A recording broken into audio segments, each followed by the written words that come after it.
We are back for another show. So I want to wish you a very, very happy Saturday. I want to welcome you to the Coffee with Rhonda show, where we are coaches, leaders, entrepreneurs, and we discuss the ups and downs of creating a successful career, life, and business. This is season 2, episode 10. I can hardly believe we are at episode 10 already. And today's conversation is about winning relationships. And how do you create relationships that work? So we're going to get into that. And I want to talk relationships on both the professional and the personal side. But before we get started, you all know what we do. We do a little bit of housekeeping before we introduce the rest of our co-hosts and our guests. I want you to be sure, if you're out there and you're watching, be sure whether you're watching live or on the replay. I want to know where you're watching from, and we want to be sure that you share with us what's in your cup. I also have a big favor to ask right now. We would be so appreciative if you would like and share the video. Share it. This conversation is going to get good and juicy, and we know someone else out there will want to hear it too.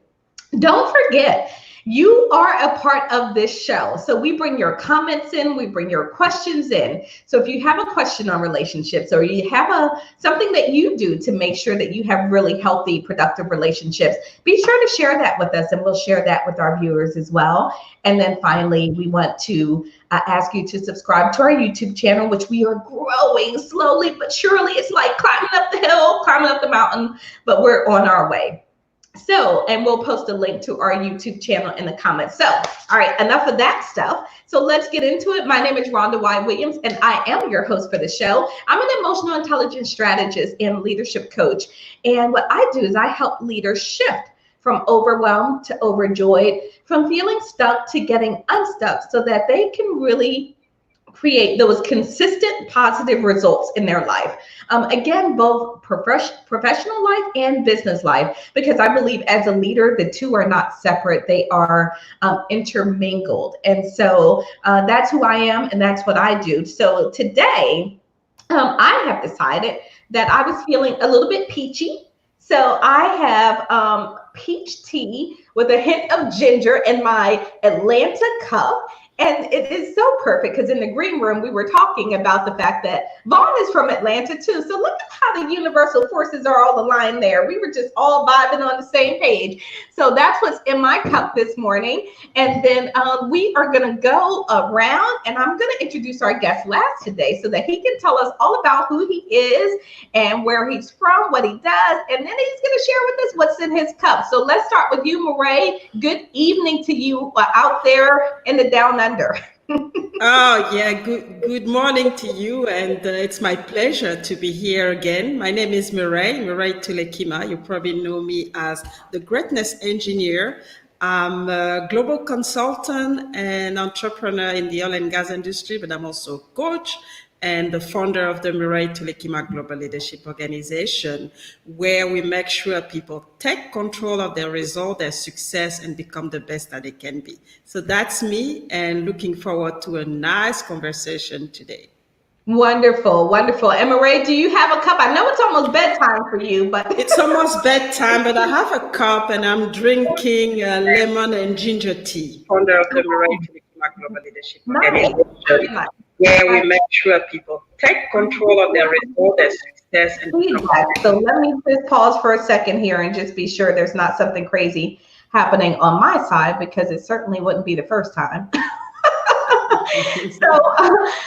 So let me now go to Miss Roz. Good morning to you. How are you? And tell us who you are and what you got in your cup.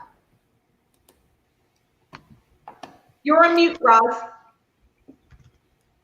You're on mute, yeah. There we go. All right.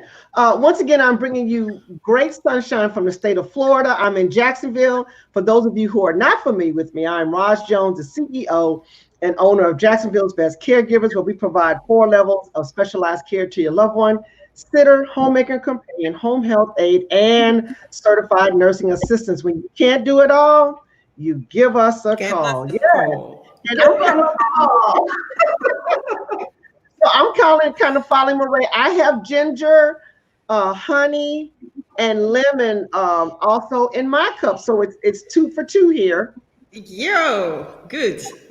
Wow, very cool. I forgot to mention that I actually put a sprinkle of ginger in my peach tea also. So we are 3 for 3 with the ginger working, ladies. Exactly. All right, so now Fantastic. we're going to go to our guest for today, Mr. Vaun. We want to welcome you to the show. Thank you so much for being here. Tell us who you are, what you do, and then tell us what's in your cup. Thank you so much for having me. As you said, I'm Vaun Jackson. I'm a relationship strategist. My wife affectionately calls me the love alchemist. And essentially, what I do is I help married and unmarried couples find their own unique path toward harmony. But I also help singles discover their own unique, simplest versus most challenging compatibility matches. And so it's really a well-rounded approach to helping as many people as I can, really, in Wow. healthier relationships. And what's in my cup is yerba mate. This is Ooh. it's what is it called? Roasted yerba mate. It's a substitute for coffee. It's supposed to be a healthier way to offer yourself a pick me up. Okay, all right. Awesome. My grandparents. I was going to say, I noticed your cup said grandparent there. Awesome. Well, thank you so much. I am looking forward to the conversation, and I love how you described that, Vaun, and your unique path to harmony. And as it's a great place for us to start the conversation on relationships. And, as I was getting prepared for this week's show, I found myself thinking, what is even a relationship? It's a word that we toss around all the time, but what does it mean to be in a relationship? And, then there are different types of relationships. And so what I like to do is I like to go to sort of the dictionary, right? And let's say, what does the dictionary say about a relationship? So when I type in a relationship into Webster's, the definition that comes up is the state of being related or interrelated, or it could be the connecting or binding of participants. And then finally, it talks about a state of affairs existing between those having relations or dealings. So that's how they describe relationship. The state of being related or interrelated or connecting are the two that really resonate most with me. So when I think about relationships, and I want to start our show with defining, how do you view a relationship? And sort of in terms of what it means to you, because if I go to the grocery store and I'm just picking up something and I'm at the checkout counter, is that a relationship? If I am at work and I am with a colleague or a peer and I see them on a regular basis, is that a relationship? And then, so how do we define a relationship? Right? So I want to start there and just sort of go around and say to all of you, what is a relationship even? We've got the official definition, but what does it mean to be in a relationship, and what does that mean to you? So Stephanie's out there. Good morning, Steph. She's our faithful person out there who's always sharing. Don't forget to tell us what you got in your cup this morning, Stephanie. So Vaun, let's start with you. In your way, we know what the dictionary says, but what is a relationship? Really, I think as much as anything, it's an expression of how we are interacting with everyone and everything that we come in contact with. And so it really, there's an Indian philosopher, his name is J. Krishnamurti. He says a relationship is a mirror. And so all of these different interactions that we have, they really emanate from the relationship that we have with ourselves. And then we interact accordingly. And so if you have an unhealthy relationship with yourself, if you have unhealed past hurts and traumas and pain, if you have an unhealthy relationship with yourself, it's impossible to have a healthy relationship with anyone else. Wow. Boy, that opened up a whole nother lane. Very deep. You can shut the show down right there. That's it. You can shut the show down. I know, right? Boom, drop the mic, right? That's all it is. But Okay, so it's a mirror. So I'm going to come to you now, Rod. So picking up on that in terms of how Vaun described a relationship as being a mirror, that sort of reflection of your relationship with yourself. How do you view relationships? So far as a business relationship, you a lot of times in a business relationship, you connect to a person, and in some instances, because there's a gap in something that you're doing. So you need that person to be in relationship with you to help you in that area where you're weak. So there could be a gap for the reason why you're connected, but then there also could be a similarity for the reason that you connect. So far as in business. Now, so far as personal, I have to chime in on what the guru just said, Mr. Vaun. That it mirrors, and if that person again is not satisfied with himself, there's no way to be in a fruitful relationship. It will be, a relationship. It will be a struggle. It won't have joy. It won't be, successful. You will not move forward if you're in a relationship with someone that has all of that. So that's my quick definition. I didn't want to ruin his definition at all. When I am done, I can shut the camera off. I know that's right. That was awesome. Well, Stephanie's out there. She says she's got cold water in her cup, which is awesome. And she says, preach, but she also says a good relationship starts with self. And so she's picking up on the conversation. She's oh gosh, I forget his name, but he's one of the, Myron Golden likes to say, are you picking up what I'm putting down? It seems like Stephanie is definitely picking up what we're putting down. So, Murray, what about for you? What is a relationship? Yeah, I tend to agree. I agree with Vaun. I agree with Rose. I think there's two aspects to a relationship. There's self, which is, the mirror that Vaun was talking about. But there's also the gap that you have in your life or in everything that you relate to. And that's what you're looking into a relationship. For example, if you don't have love in your life, you're looking for somebody who's going to love you. Or if you don't have, I don't know, if it's at the material level, you're looking for somebody who's going to complement the fact that you don't have it. So it starts with you, yes, but there's also a gap that you're trying to fill to be complete, basically. And so there's really two aspects: the personal aspect, which is internal, and then the outside aspect, which is looking for complementing what you don't have.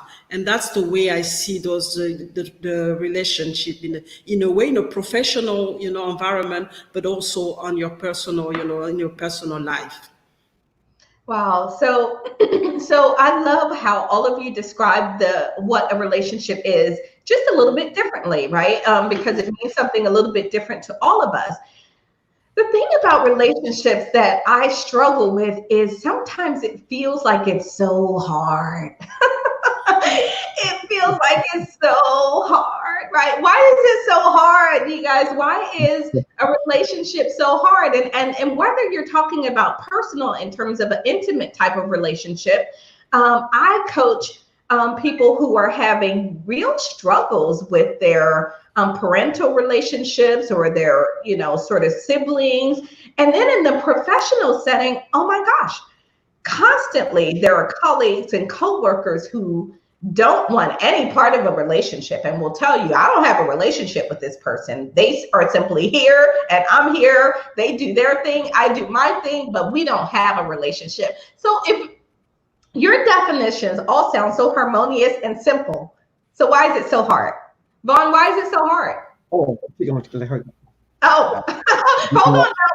Roz is raising her hand. That means we got to sort of shift gears a little bit, Roz. I'm sorry. We can let the guest go first if he wants to go.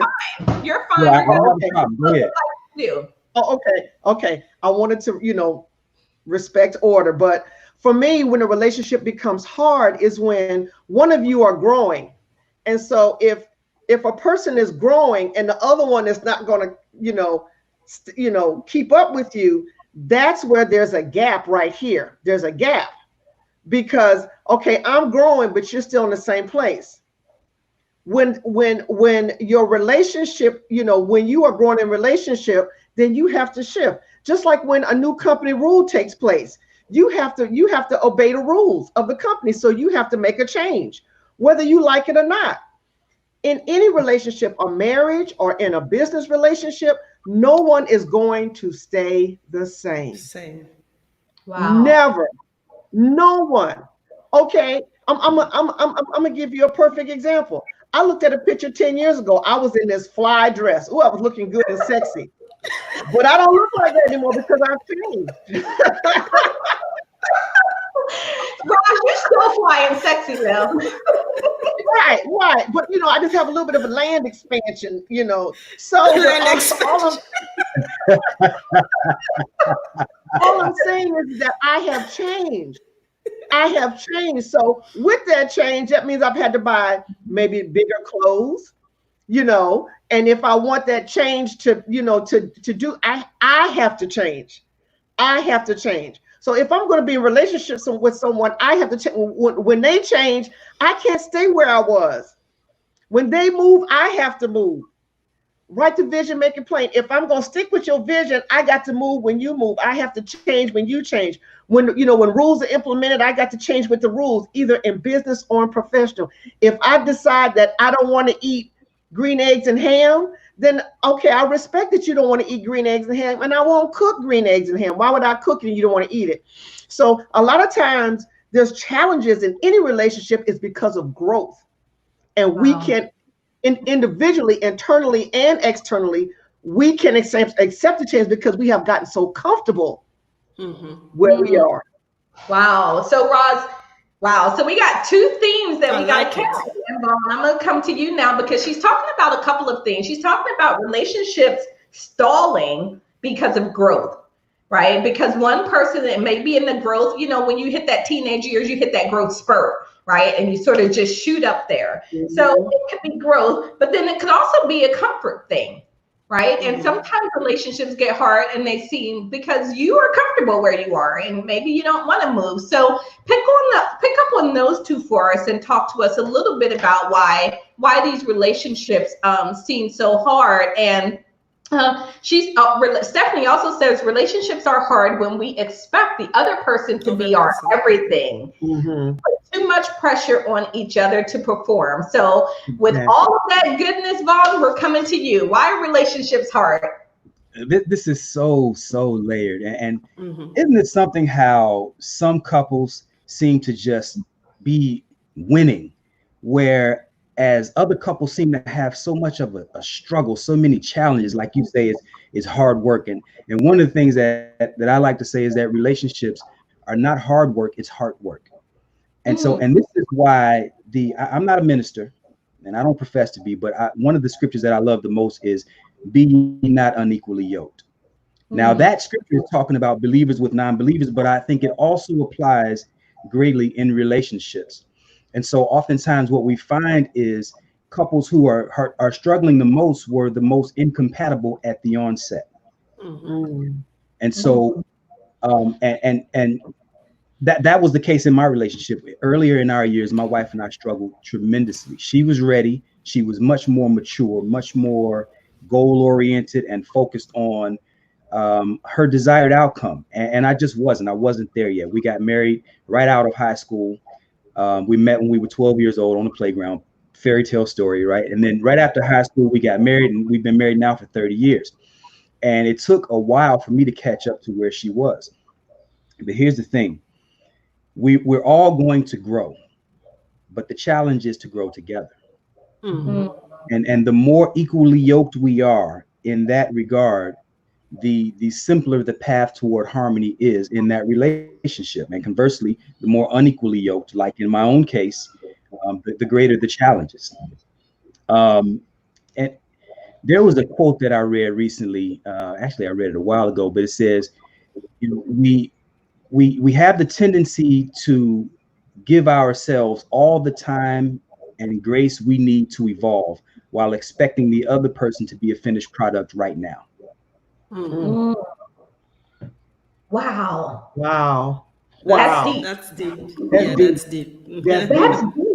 Because, so Mireille, as I come to you to talk about why relationships are hard, I think we're building this case for why they seem and feel so hard. So Roz added for us the fact that it might be a growth thing. You could be in your comfort zone. And then as Vaun just added, he brought in the aspect of expectations.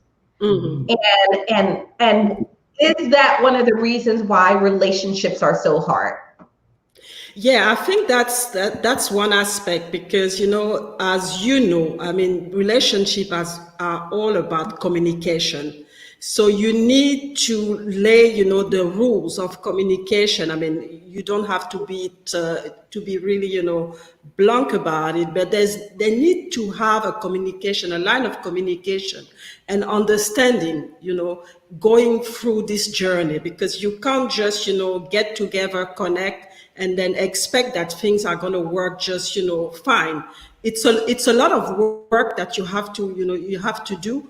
And it starts with you first, understand what you really want, from this relationship, and be able to explain to the person with whom you are in the relationship what you really want, so that you can connect and then go together where have a goal and a purpose for your relationship. And I think sometimes we don't set all of this. We don't have any purpose, any mission for our relationship, and we just leave it to chance. And that's when it becomes very difficult, because we start to discover along the way sometimes that that's not what we wanted from the relationship, but we didn't set anything. We didn't define what the relationship was all about. We didn't really, put any expectation. We didn't communicate. We just, build everything on passion. And this passion with time start to really, become less and less intense. And you need to understand that, you have to go back to the drawing board, talk about what you expect, and go together. Because what we see sometimes is that you have individuality coming together, and we still continue to function as individuality. Yes, we are together, but we basically not going in the same direction. So it's important to have this line of communication working, but also make sure that, we understand where we are going in our relationship, and what's the purpose and the mission what we want from this relationship. I love that. So we've got some comments out there. So Desiree loved what you said. She said it's not hard work, but it's heart work. And I think that's so critical for us to understand, the fact that it is a perception thing. It is how we view this work that we do for relationships, and I like to consider it an investment, right? Anything worth having requires an investment. It may be an investment of your time, your energy. And then we also have Stephanie. So Vaun, I'm going to come back to you, because Stephanie said she loved what you said about the finished product, and she wants you to say it again. so Vaun, tell us about being this finished product. Yeah, it really speaks to the what you said about expectations and the pressure that we put on one another because of those expectations. But the quote says, we have a tendency to give ourselves all the time and grace we need to evolve, while expecting the other person to be a finished product right now. And so just to add to that, we, without making, this doesn't have to be such a highly technical conversation. The reality is that there are a lot of couples out here that are winning in their relationships, but they're not necessarily winning because they do extraordinary things. They're winning because they do ordinary things more consistently than other couples. Now, some of these ordinary things might be something as simple as spending time together purposely, holding hands, and just being purposeful in their togetherness. I mean, there's so many things, and this is layered. I can get back into this when we start talking about some of the points that you wanted to go over, but it's really much less complicated than what we tend to. I mean, we have all these relationship experts out here, and everybody's giving all this worldly advice about what we can do. You go here and go 9 degrees this way and 37 degrees that way, and your relationship will be perfect. And it's really much simpler than that. Wow. So it goes back to what they always say about the little things, Murray. It is. And I wanted to add to that is that, we expect something perfect, but I mean, the relationship are not perfect. We have to accept that, there's going to be imperfection and work with those imperfection and not be too, rigid about it, because otherwise we're just going to lose ourselves and put so much pressure in the relationship.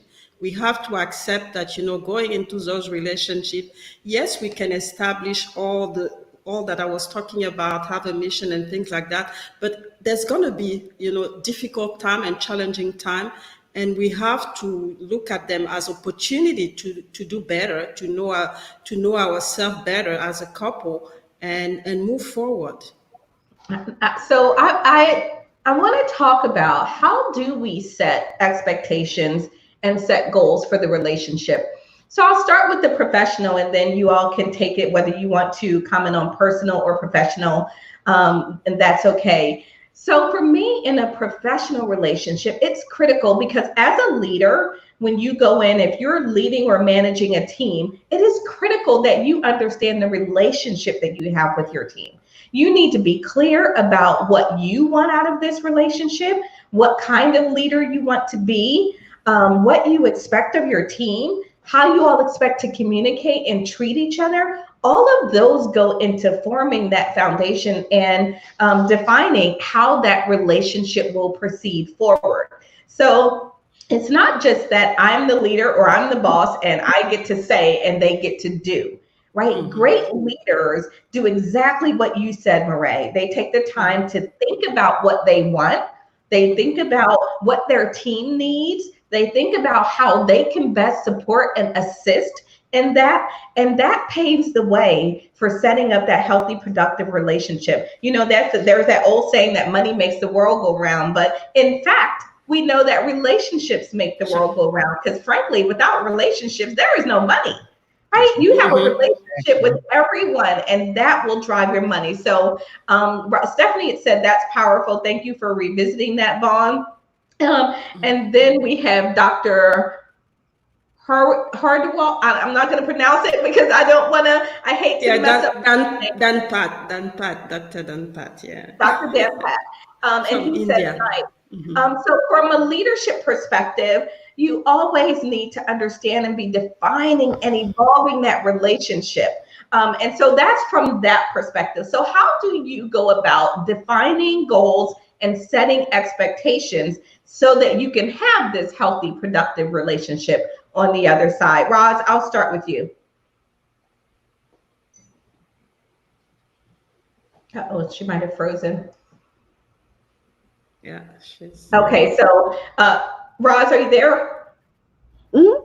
Okay, wonderful. So I'm going to come to you first. How do you define and set those expectations so that you can set yourself up for a healthy, positive relationship?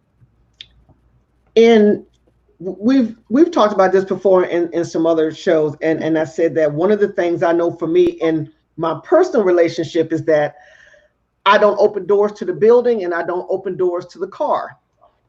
That's the way my father treated me. That's the way my grandfather treated me. And that's the way they said a man is supposed to, and when you walk down the street, a man is supposed to walk to the outside and you walk to the inside.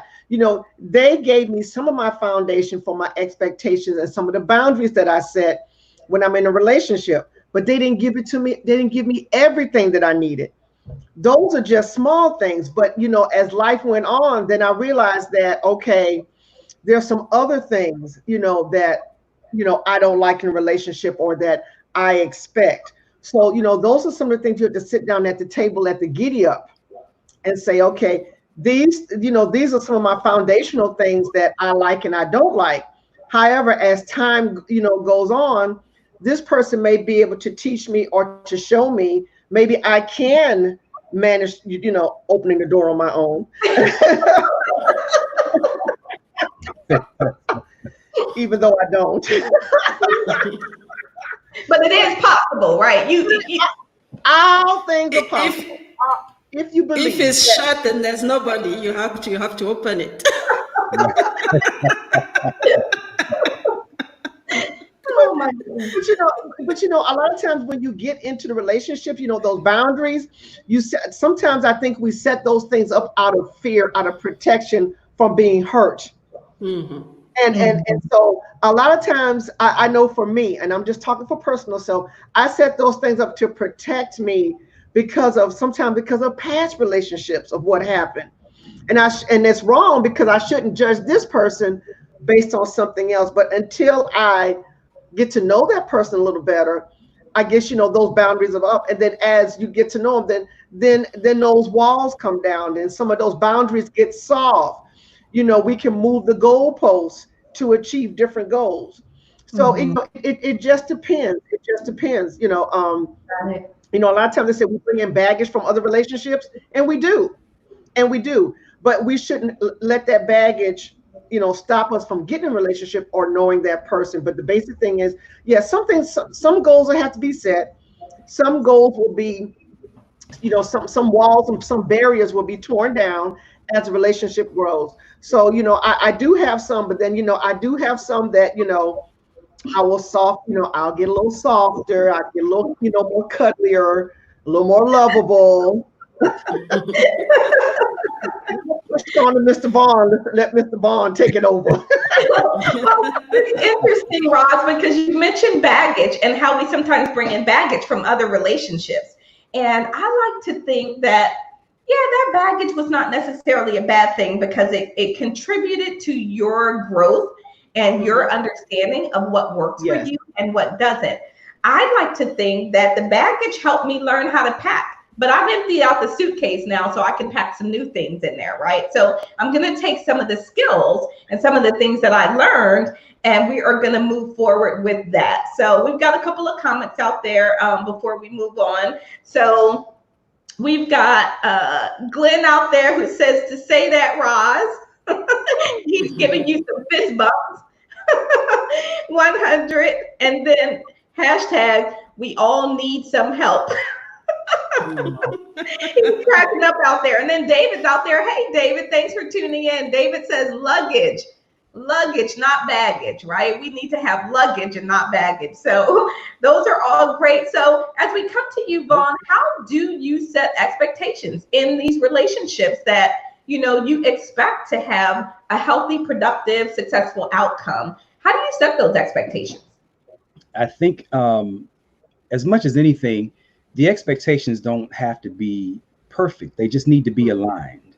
And so as long as we have a similar desired outcome, and this is the same in any environment that you might have a relationship, whether you're an employer looking to hire an employee, if you need him to be there at 8 o'clock sharp and he's determined to show up every day at 8:30, then our ideals don't align. And the same, really the same. And I know that's probably an oversimplification of what it is to be in a relationship, an intimate relationship. But I think conceptually, it's close enough to say that upon sitting down and just discussing what our expectations are, what our ideals are, what our desired outcomes and goals are, if they don't align, then we're in the wrong relationship. The problem happens when we begin to compromise those ideals, those previously thought of as non-negotiables. Now, because he's cute, or because she's cute, or because they make enough money, now we're willing to be a little bit more flexible, on these non-negotiables, right? Wow.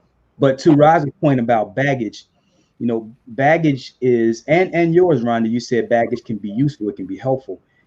It can only be helpful if you unpack it. If you learn from what was in it. Otherwise, it's just weighing you down. It's just slowing you down. And ultimately, if you don't heal from what hurt you, listen to this. If you don't heal from what hurt you, you'll bleed on people who didn't cut you. Oh. I like it. Oh. Wow. That is really interesting because you know what I find, Vaun, that this is so prevalent in the work setting. I mean, I know that in our lives, in our intimate settings, but in the work settings, people show up with baggage. Indeed. They have all of this baggage about what happened to them before and what their last leader did or said to them, and how that last time you rolled out that program, you all didn't get my feedback and input. And so now I'm being a roadblock, or I'm being a pot stirrer, and all of these things. And I think the way to mitigate that is to sit down at the beginning, as you said, and be clear about the goals. And for every leader out there, especially if you are a new leader, sit down with your team. Be open and transparent about the goals of this relationship.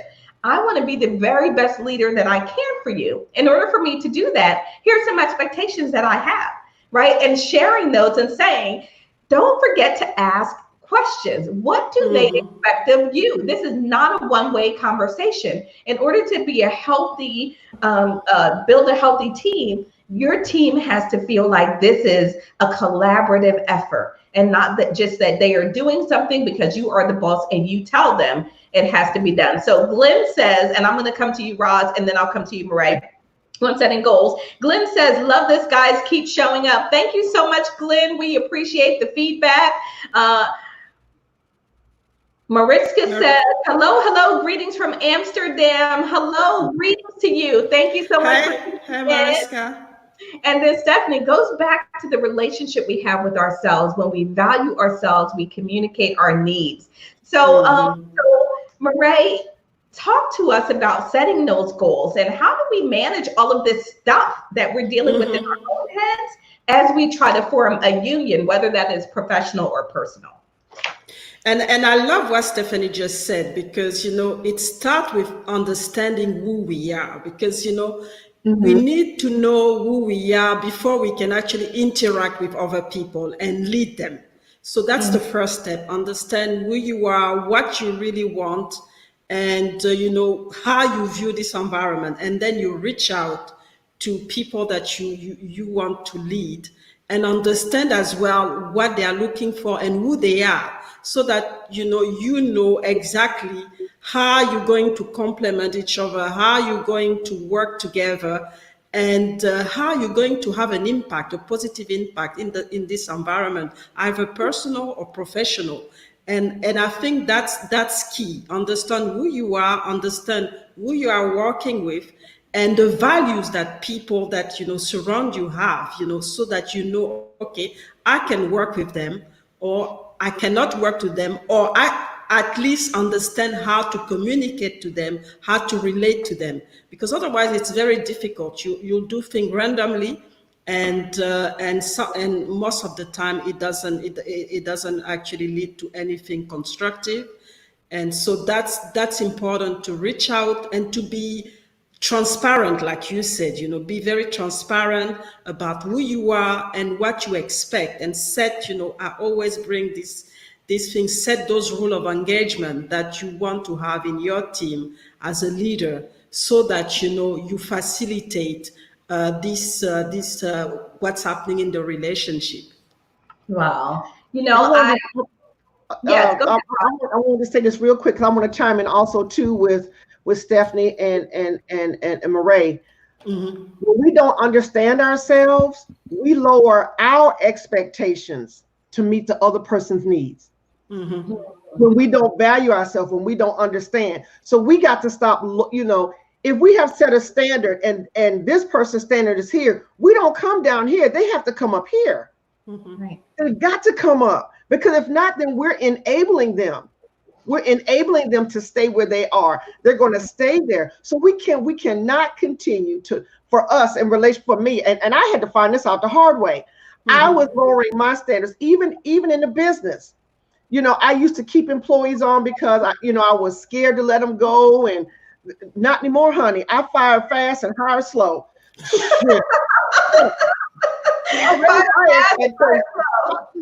Yep. But I'm just saying, we all have been guilty of that. We all have said, well, they don't know any better. You're lowering your expectation. Well, give them another chance. Well, let's give them another chance. Let's give them another chance. Okay, so now there's a gap in there. There's a big problem that's still not solved. Right. Well, and so, oh my gosh, there is so much here. I feel like we need a part 2 for this show, because we're not going to get through everything. because you guys are bringing up such really great points. So the first thing I want to say, and this tags on to what Marae is saying, as you set those goals and you set the standards and you define that for yourself and the team, you then have to follow through and be accountable, right? You cannot set goals, set standards, decide and define with the team how it's going to be, and then not be that, and then not role model, and then not, as you're saying, Roz, hold people accountable for meeting that standard. So as you find that folks are not meeting that standard, leaders, then you've got to go back and you've got to have the conversation. And here's what I think the really important conversation is. It is determining desire to meet that standard on the part of the other person, and ability.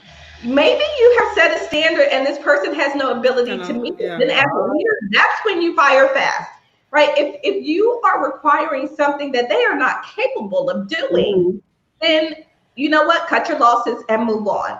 If you are talking with that other person, and this goes back again to personal or professional, and there is a desire, there is a willingness to learn, to grow, to understand, to compromise. If that is there, then you work with that person. You help them, you support them, you train them, you coach them. But again, if they don't have the desire or they don't have the ability to do what you're asking, it's time to cut bait and move on. So I'm going to take a quick commercial break. And then as I do that, I want my panel to begin thinking about our transition topic. Coming out of the break, I want to talk about how do you do a reboot? Because every one of us have a relationship in our life that is not going as planned, right? It is not going well. That person, you would rather not talk to them. You would rather not see them. You don't even know why they're on the face of the earth. I mean, let's just keep it real, right? And so how do we reboot that and get it back on track if that's the goal? So in the meantime, you guys think about that. We'll talk about it coming out of this little mini commercial break. If you're just tuning in, you're watching the Coffee with Rhonda show, and we are having an amazing conversation about relationships, so stay tuned. If you're out there watching, if you have not already, please like the video, share the video. We really do appreciate your support.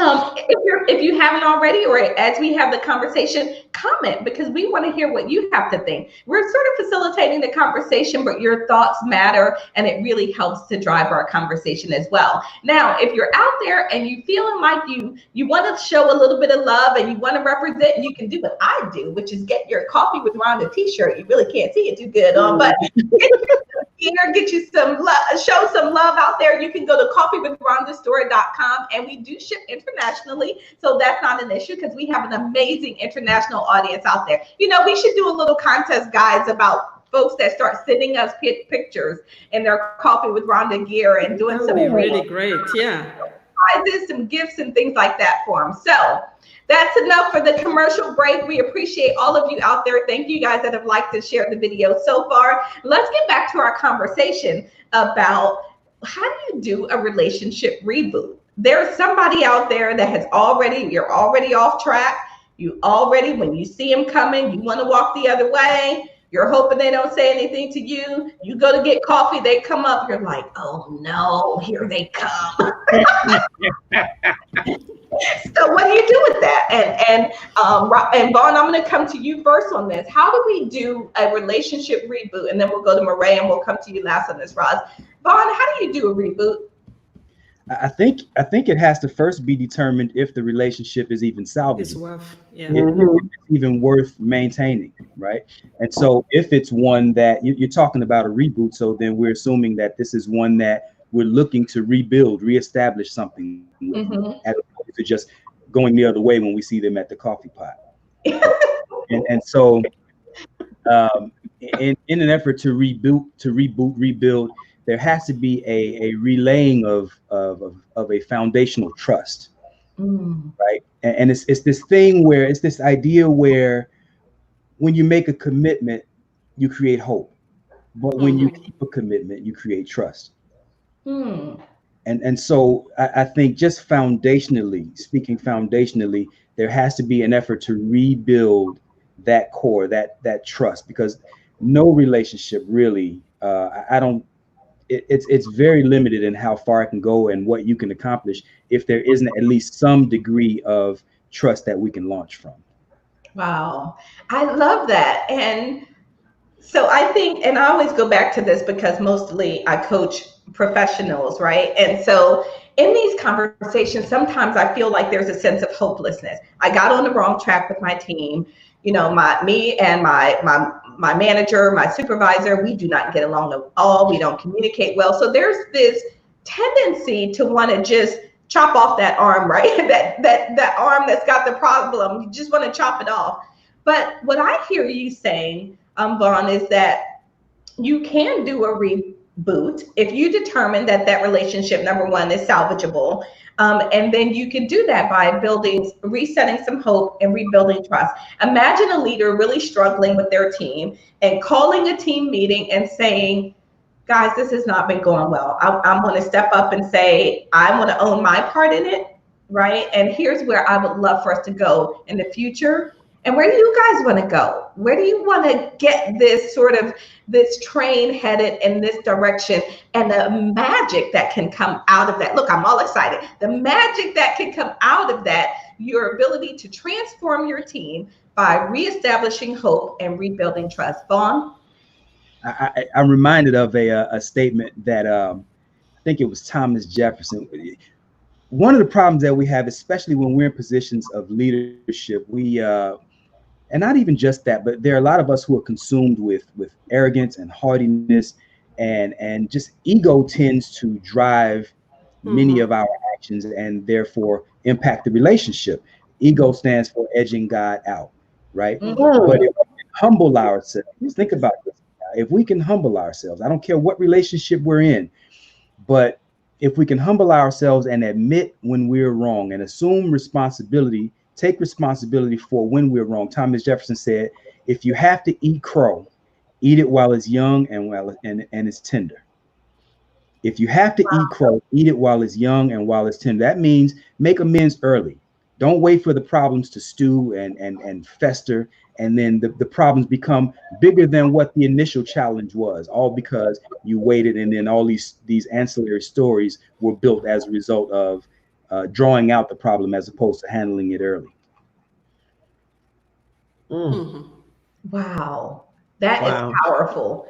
That really is very powerful. And it is. I don't know. It's so interesting because sometimes we say these things, and yet I go back to the point that maybe it's just a lack of remembering these things. They seem so simple, right? It seems obvious. It's not rocket science, but maybe it is when we're in the moment, when we are in the middle of doing those things.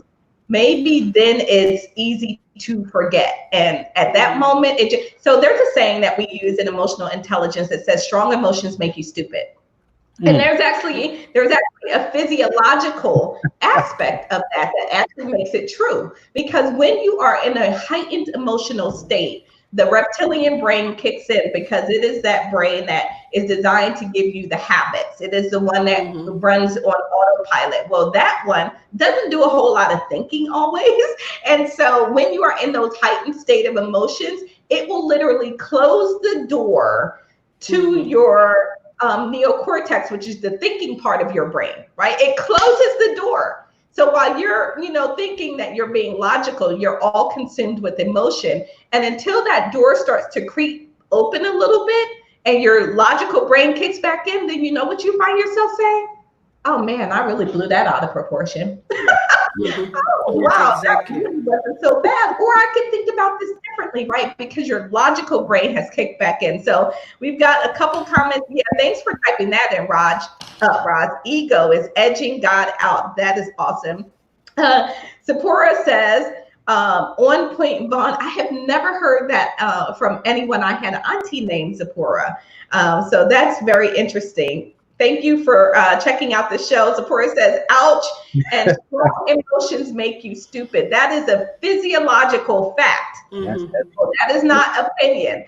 So it's interesting. So as we go, how do we continue our conversation? How do we reboot? I got all off track and excited thinking about how leaders can really help to realign and re-engage with their team. So let's come to you, Roz. How do you do a relationship reboot? sometimes you don't need to do a relationship reboot because there's nothing to reboot. As Vaun says, you have to realize, what's the song? Know when to hold them, know when to hold them. So there are some times where you can't reboot. Now, if you want to reboot, and this is just the devil in me, if I know that I'm going to be somewhere where that person is that I used to be with, I always look my best. That's part of my reboot, part of my. So you want to show them what they're missing, huh, Roz? Exactly. but seriously though, I mean, I used to be like that. If I knew, he or she was going to show up, I'm gonna have my face beat to the gods.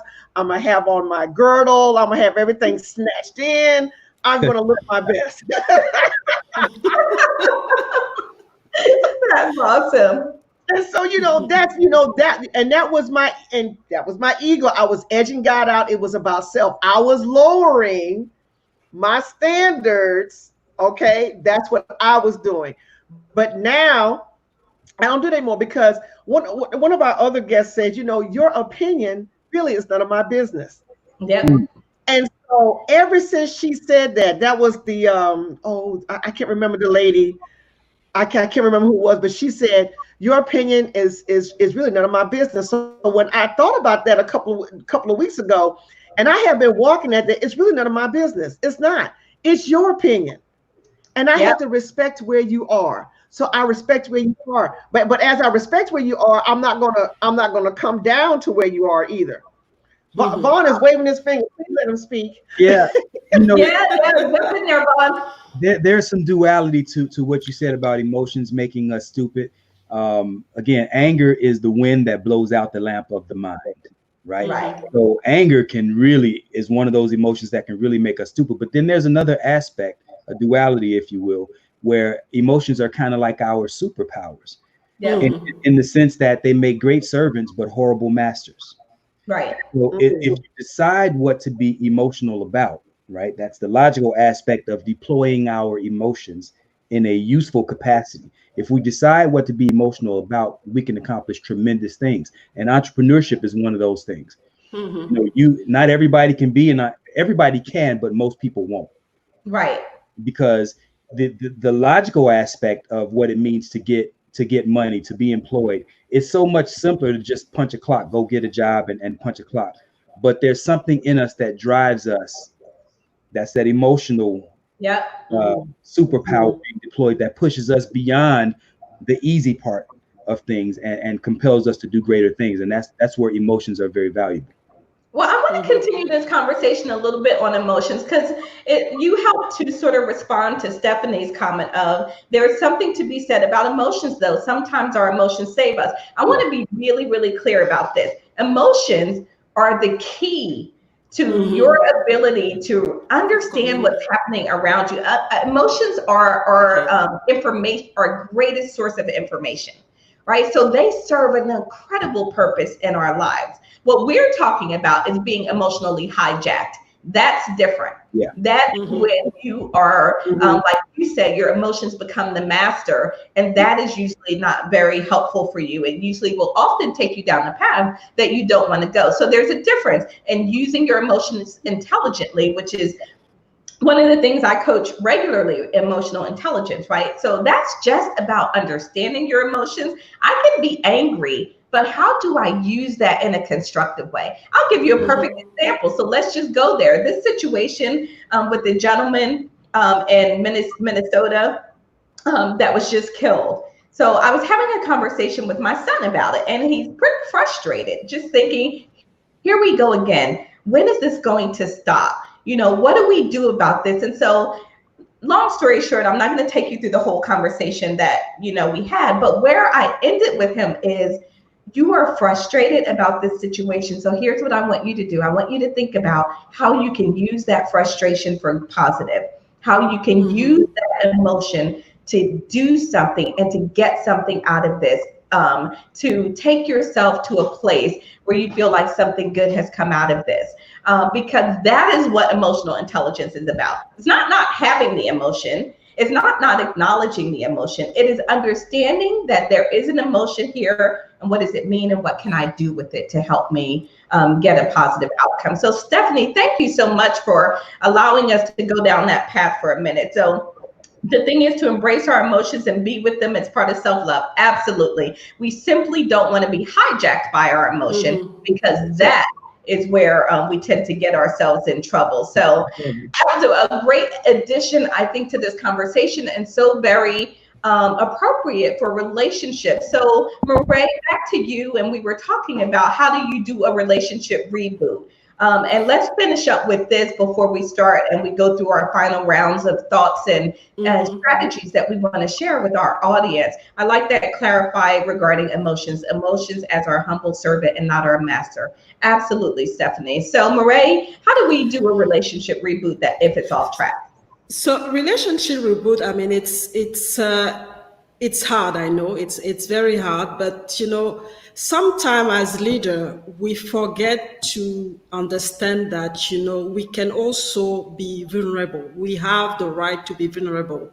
And we tend to get stuck into trying to control our emotions, but not really controlling them really well, and which brings all those tensions sometimes in relationship. It's okay to be vulnerable. It's okay to express, yourself, and have a conversation with somebody who actually doesn't agree with you, especially if you want to reboot the relationship. But there's also another option. I mean, if you can't do that, and if you're not ready, you can have an interlocutor, and that's what people do for marriage counseling, for example, when there's been issues or cheating or whatever, and they really want to save their relationship.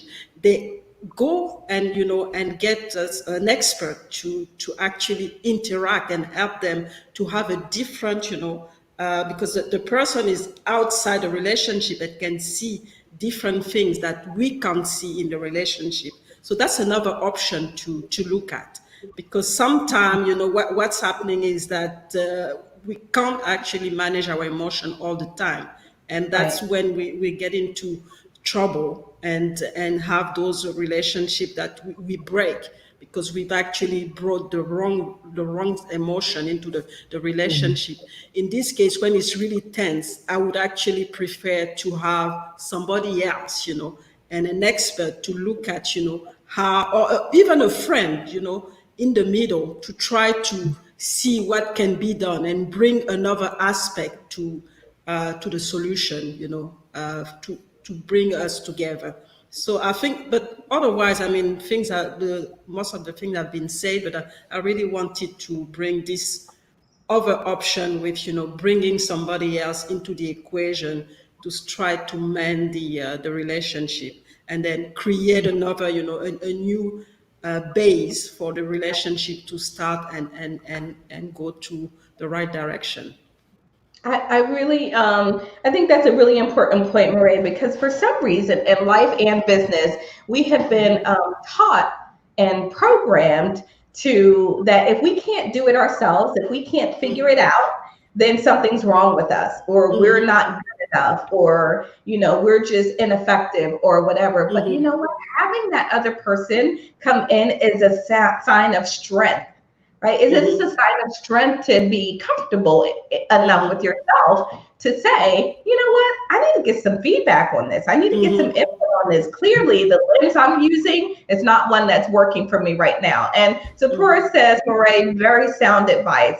So that is wonderful, wonderful to bring into the conversation. Never feel bad or never hesitate to bring in a third party or to get some help if you feel like you need it. And that's in any aspect of life, whether you're talking about your personal or professional. So let's start our final round of here. And basically, as you wrap up, what would you want to say to people in terms of the keys to building strong, healthy relationships? So, and we'll go, Vaun, we're going to come to you last on this so that you can share with people how they might learn more about you and what you do and where they can connect with you. But sort of from my perspective, I think it all begins with understanding self. And Vaun started here with Mhm. us at the beginning. Understand you and yourself. And once you've got a good feeling of who you are, and you've got some good awareness around that, then setting some key goals. Establish them for yourself first. Sit down, list them out, write them out. What are the goals that I have for this relationship? If I'm taking on, I did some interim CEO work for a while. And what I would do is I would sit down and say, what was my goal in being here? Am I going to go in like, hey, I'm only here for a few weeks, so I'm just gonna sort of get by? Or what was I had to really define that for myself so that I could then help to set that with the team and then begin to help move that organization forward. So setting those goals, having self-awareness, setting those goals, and then being the role model, being the leader. You are always a leader. I talk to people who say, I'm not a leader. You are always a leader, even if you're only leading yourself, right? You're leading yourself somewhere. So always, always be thinking about those things. So I think those are some of the final pieces. And then that I want to bring out as people are thinking about this. And then hold yourself accountable, right? Hold yourself accountable to doing what you say you're going to do, being the person that you want to be, and to contributing to that relationship in a way that is positive and fruitful, which might require that you do more responding and a little bit less reacting, right? Take the time to respond and avoid always reacting. Just because somebody says something to you right now in this moment doesn't mean you need to react in this moment. You could give yourself a minute to walk away, think about it, process it so that you can respond in a way that is most helpful and productive for the relationship. So, Marae, we're going to come to you now. What are your final thoughts that you want people to take away on having healthy relationships? I mean, the key one you mentioned it is to know who you are. I mean, understand your values, understand where you want to be, and understand what you want from the relationship. And then you can, the next step is to convey to the person that you're gonna have the relationship with, which is set the rule of engagement, set the have a mission or a goal or a purpose, whatever it is, to understand that this is how we're going to work, this is how we're going to communicate. And sometimes also not be too rigid about the relationship. It's actually it's Mhm. like a bank account. You always you have to put money all the time, if you want your bank account to be good. And you can't expect somebody else to do that for you. It's your bank account.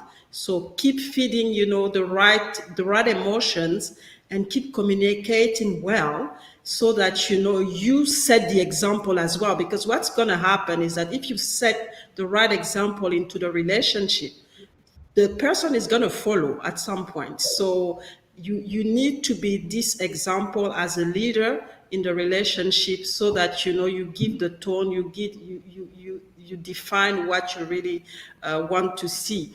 And the key thing as well is that sometimes you there's gonna be challenging time, and sometimes you'll be able to resolve it, but some other time you'll need support, you need help. And don't hesitate to show that you're vulnerable. Don't hesitate to show that you're limited in terms of expressing your emotions, and get help. And make sure that, especially if it's a relationship that you value, get help, and make sure that you commit to make this relationship better. Awesome. Thank you so much, Marae. Nisabwe says powerful. I think that vulnerability is a really important aspect, I think, and really being able to open yourself up and bring your whole self to the table and not being afraid to say, you know what, I'm really frustrated about this. Let's talk about it and figure out how we move forward. Because I think that's where we go wrong. We have these emotions that we're not quite sure how to express them in a productive way, right? Because our initial reaction might be just to really snap back at someone, but instead take the time to say how you're feeling, but to do so in a way that's constructive. So thank you for that. And Roz, to you. I was thinking about awareness. We have to understand who we are, our awareness. And we're the only ones that can control that. We're the only ones that can say, can I manage it or does it need to be fixed? And some of the ways you can manage it for me is meditation. I have to meditate, to clear my mind, to get that under control, to make sure that I can manage my emotions. Because before I used to be like a firecracker. You say something to me and I come, I would come, oh, I would go from 0 to 100. I would be hot as fish grease really quick. Y'all know me. Wait, that's the alter ego. We don't want to talk about the alter ego this week. But all I'm saying is that now if I had some of this, and we've talked about this in previous shows, how we were raised certain ways, and not understanding our awareness, not understanding how meditation can help us be more aware of our emotions and our feelings. And so these things are so important. We have got to get control of our awareness. We have to understand our values. And then how do we control it so that, as Vaun said earlier, so that others don't control us? That's the whole thing. We have to manage us and not allow others to control us. So like I said, I do that through self-awareness, through meditation. And like you said, if you need help, then I'll come out and say, hey, I need help. Rhonda, I always give much credit to Rhonda. At a time when I was at a very low place in my life, I asked for help. And to this day, Rhonda has, you have to have friends like that will never come back and say what went on in that conversation, that will never come out and say, oh, girl, she got this problem. Honey, child, let me tell you, Rhonda's not that kind of person. Those are the type of people you got to have in your life, people with integrity and character that that I can be transparent to. And that's going to give you a solution, whether it feels good or not. Exactly. So that's my Thank you, Roz, for sharing that. We've got Zipporah out there who says, ideally, expressing your emotions would be received in an understanding way. Ideally, but really quickly, Zipporah, the only person in the world that you can control is you. So your responsibility, I always say, is to express them in a way that it can be positively received. If it is not positively received, because there's always a sender and a receiver in communication. If they are not at the point where they can receive it positively, that's not on you, that is on them. Your responsibility is to communicate it, but then you need to be able to manage yourself based on how they react. So you may want to do it setting these expectations, right? Oh, you should be understanding and receive this in an understanding way. But again, that's setting expectations that may or may not be lived up to. Your responsibility is always then to manage how you react to their response. So that's a really important point. Raj, you are so hilarious, but yes, meditation is absolutely necessary. Oh my gosh. What a great strategy for recentering yourself and gaining some new balance. Rhonda is the real deal. She has helped me too with hardcore truths, but in love. You guys are awesome. Thank you so much. I appreciate that. And Vaun, send us a check in the mail. Make sure you send us a check. I know. Let's talk about the check. Hey, before we go to Vaun and do our wrap up, let's do our post-production shot because this is a good time. So hold up your coffee cup. This will be our post-production, and a big smile. Yes. Awesome. Thank you so much. And then Vaun, to you, as we wrap up our conversation, you have such powerful words of wisdom for us. How do you want to take us out of this today? First, I feel so fortunate to have shared this time and space with the three of you, because even though you're crediting me with this wisdom and the other nice things that you said about me, you guys are all sewing into me and you're feeding me. And so I think for my final point, I just wanted to kind of take I want to culminate the 2 points that the two of you just made, Roz and Mireille. One of you, I forget what the order was, but I think Mireille, your point was more about being vulnerable. Yeah. And I think vulnerability, I mean, man, to purposely make oneself vulnerable requires a great deal of courage, because you're exposing the softness of yourself, and it's like you're giving someone else the power to hurt you, but trusting them not to. And again, that requires a great deal of courage, but we have to be wise. We have to discern who we're allowing ourselves to be vulnerable with, who we're exposing ourselves to. And then what Roz was talking about with understanding, I think everybody wants to be understood. Everybody wants to be understood. But imagine if we shifted our focus from the desire to be understood and shifted that toward understanding. So, in other words, seek first to understand and second to be understood. To be understood. And so if we're talking about an intimate relationship, and let's just use me and my wife as an example, and I want to be heard. I want her to understand where I'm coming from. You don't get my point, right? And then she's saying the same thing. Intentions are high. What if we just flip that? And I said, you know what? I'm going to put all of my energy into understanding you and what you're saying and where you're coming from. And then if she did the exact same thing, conflict would reduce, probably diminish completely. You know, and so I think that's critically important. Yeah, and I guess that those will be my final 2 points on that whole issue. Was there anything else that you wanted to ask me, or go ahead? Yeah. So Vaun, tell them how they can reach you, and if they wanted to learn a little bit more about what you do or connect with you socially. Okay, great. Of course, you can follow me here, connect with me here on Facebook under at Vaun_says. Vaun says, kind of like Simon Says, but I hope I'm a little better. So you can catch me here on Facebook at Vaun Says. You can also catch me at Instagram and Twitter under the same name. My email is info@theconditionsoflove.com. info@theconditionsoflove.com. And my website is theconditionsoflove.com. My wife and I have authored books together. We do love alchemy sessions, coaching sessions. And for your guests, I'm going to offer a complimentary love alchemy session. It takes about 20 minutes, and it really does what that does for singles. It just gives you, it's almost like introducing you to yourself.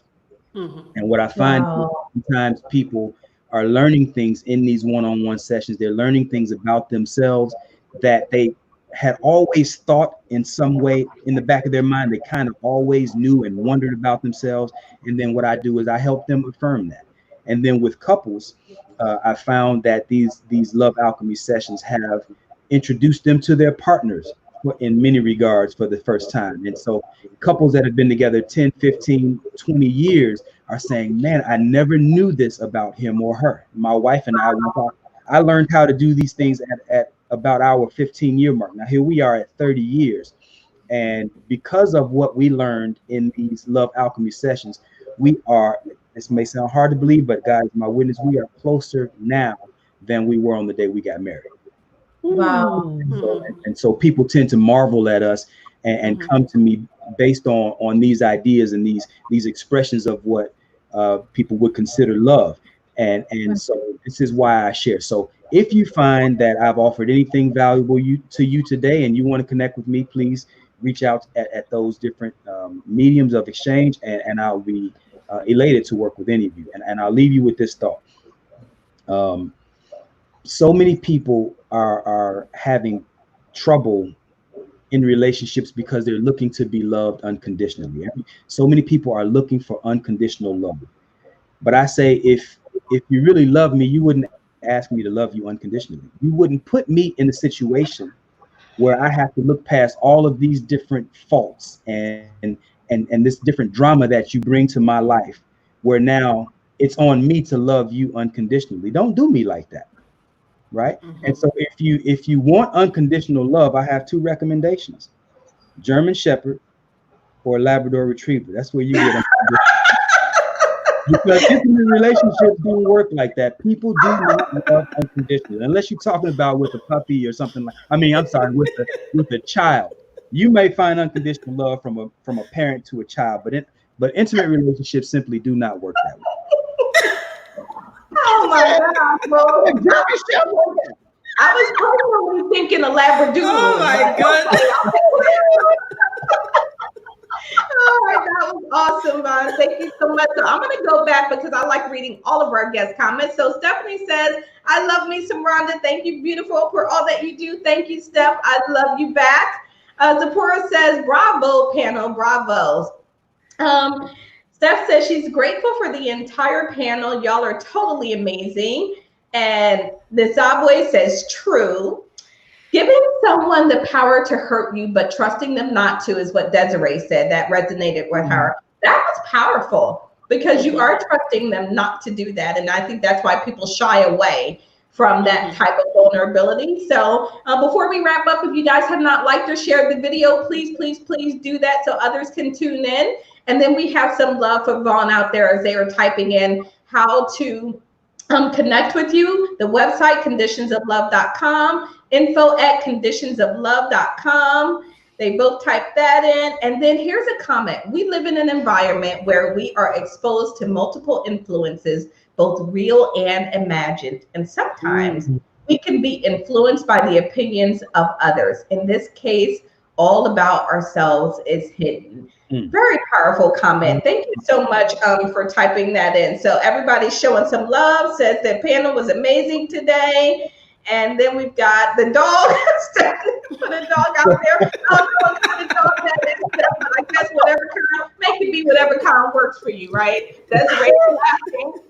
You guys are awesome. It's so amazing. I have thoroughly enjoyed the conversation. Don't forget that Vaun has offered a free love alchemy session.